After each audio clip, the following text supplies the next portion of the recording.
আসসালামু আলাইকুম এভরিওয়ান। যেখান থেকে ভিডিওটি দেখছেন আশা করি আল্লাহর অশেষ রহমতে ভালো আছেন। আমরা আলহামদুলিল্লাহ ভালো আছি। দেখেন অনেকগুলো কাঁচা আম নিয়ে নিয়েছি, আমি পিলার দিয়ে খোসা ছাড়িয়ে নিচ্ছি। বুঝতেই পারছেন কিছু একটা তো তৈরি করব আম দিয়ে। আজকে আমি তৈরি করে দেখাবো কাঁচা আমের আমসত্ত্ব। কিভাবে তৈরি করলে সারা বছর সংরক্ষণ করে খেতে পারবেন। কাঁচা আমগুলো সবগুলো আমি একে একে খোসা ছাড়িয়ে নিচ্ছি।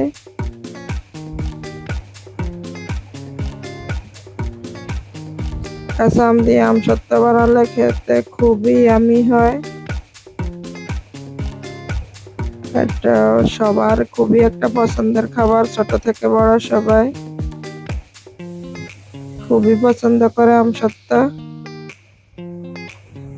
সবগুলো আম দেখুন আমি এভাবেই খোসা ছাড়িয়ে কেটে নিব, ছোট ছোট টুকরা করে নিব। তারপর আমি চুলায় একটু সিদ্ধ করে নিব আমগুলোকে।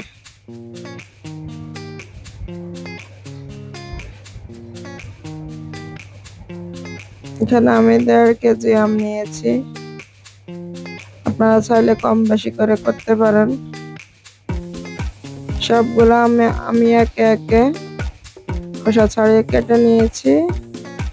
আগে থেকে চুলায় পানি বসিয়ে রেখেছি গরম হওয়ার জন্য।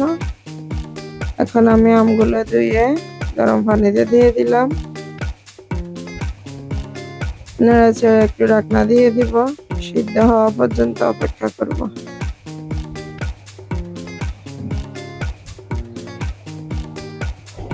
আমগুলো প্রায় সিদ্ধ হয়ে এসেছে, ঢাকনাটা সরিয়ে নিয়ে দেখি। আর একটু সময় লাগবে, আমগুলো গলে যাওয়া পর্যন্ত আমরা অপেক্ষা করব।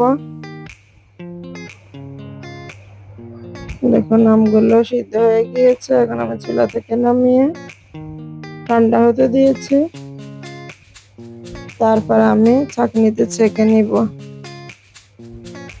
আমগুলোকে ছেঁকে আটিগুলো সরিয়ে নিব।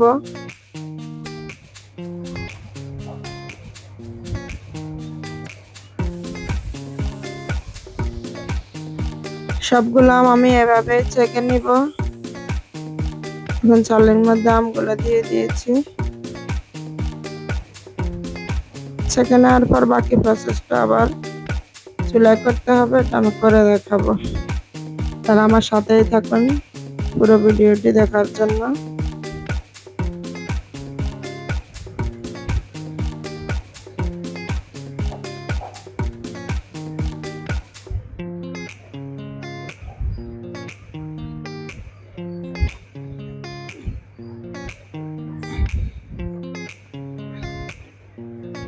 সবগুলো আম আমি এভাবে হাতের সাহায্যে আলতোভাবে ছেলে নিচ্ছি।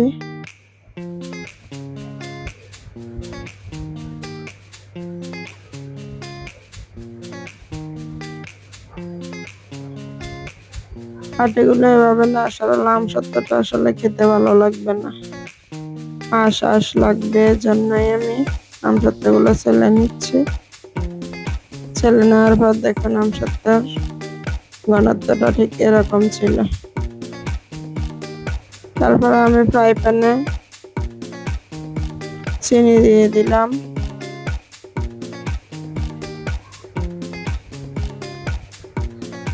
আমি এখানে 2 কাপ চিনি দিয়েছি। আমগুলো একটু বেশি পরিমাণে টক ছিল, তো এই কারণে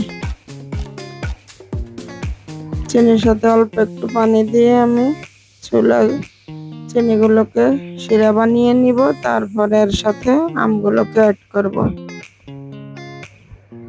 আমি এর সাথে একটু খেজুরের গুঁড়ো অ্যাড করেছি একটু টেস্ট বাড়ার জন্য। দিয়ে দিলাম অল্প পরিমাণে একটু লবণ। তারপর চিলি ফ্লেক্স দিয়ে দেখুন আমি কিভাবে তৈরি করি আমসত্ত্ব আমগুলো।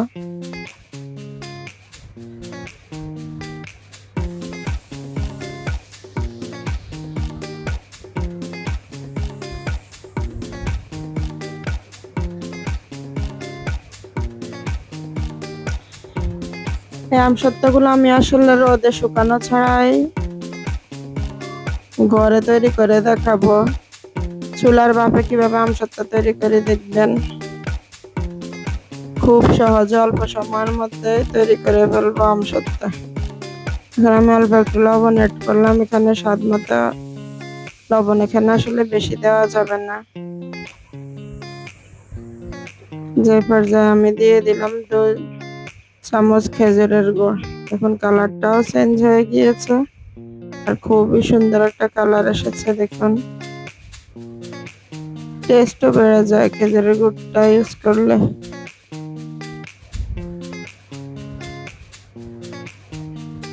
এখন আমি আমের ছেলে রাখা আমগুলো ঢেলে দিচ্ছি এর সাথে, দিয়ে ভালোভাবে নেড়ে চেড়ে মিলিয়ে নিব। তারপর আমি অল্প পরিমাণ চিলি ফ্লেক্স দিয়ে নামিয়ে নিব। অল্প একটু লাল মরিচের গুঁড়া অ্যাড করেছি, টক মিষ্টি ঝাল হবে আমসত্ত্বটা, এই কারণে 1 চামচ পরিমাণ দিয়েছি, খুব বেশি দেইনি। অত বেশি জাল হবে না, হালকা একটু জাল হবে, এই কারণে 1 চামচ মরিচের গুঁড়া দিয়েছি। আর চিলি ফ্লেক্সটা দিয়েছি আসলে সৌন্দর্যের জন্য। চিলি ফ্লেক্স আসলে তেমন কোনো জাল থাকে না, দেখতে ভালো লাগে, খেতে ইয়ামি হয়। খুবই অল্প পরিমাণে দিয়েছি চিলি ফ্লেক্স।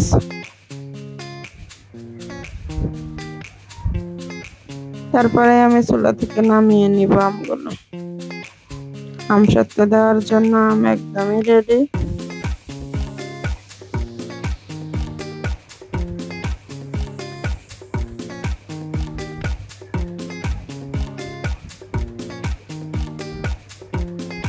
এরপর দেখুন, আমি সিলভারের একটা ডিশ নিয়ে নিয়েছি, এভাবে তেল ব্রাশ করে নিয়ে তারপর আমের রেডি করা আমগুলো আমি দিয়ে দিব ডিশের মধ্যে। তারপর আমি গরম পানির উপর চুলায় ভাপে বসিয়ে দিব। খুব সহজে দেখুন কিভাবে তৈরি করি আমসত্ত্ব। আমসত্ত্বগুলো তৈরি হতে আমার 2 ঘন্টা থেকে একটু বেশি সময় লেগেছে।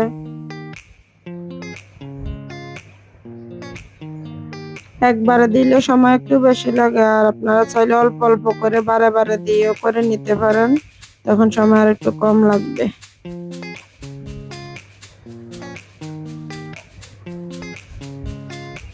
আমি তো একসাথে অনেকগুলো আম দিয়ে দিয়েছি, এজন্য আমার একটু সময় বেশি লেগেছে।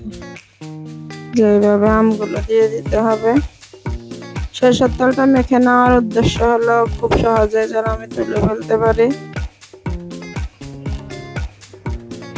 আমসত্ত্বটা শুকানোর পরে তুলতে যেন আমার কষ্ট না হয়, ঝামেলা না হয়, এর জন্য আসলে সরিষার তেলটা দিয়ে দেওয়া।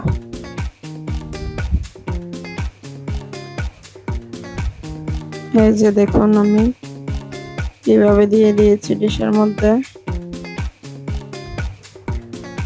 দেখুন, আমি চুলায় আবারও পানি বসিয়ে রেখেছিলাম, বলক আসা পর্যন্ত অপেক্ষা করব।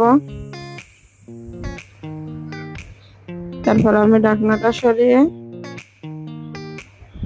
আমের ডিশটা দিয়ে দিব। এভাবে আস্তে আস্তে আমগুলো চুলার আগুনে ভাপে শুকাতে থাকবে।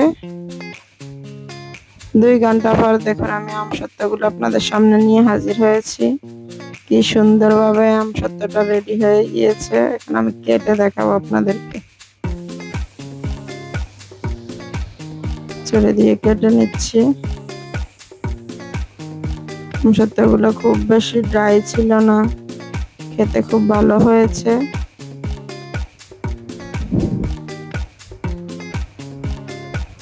একে একে সব আমসত্ত্ব আমি রেডি করে রেখেছি। আপনারা এভাবেই ঘরে বসে তৈরি করতে পারবেন, রোদে শুকানোর ঝামেলা ছাড়াই। আমসত্ত্ব, কাঁচা আম দিয়ে আমসত্ত্ব। সবাই ভালো থাকবেন, সুস্থ থাকবেন। আল্লাহ হাফেজ। আসসালামু আলাইকুম।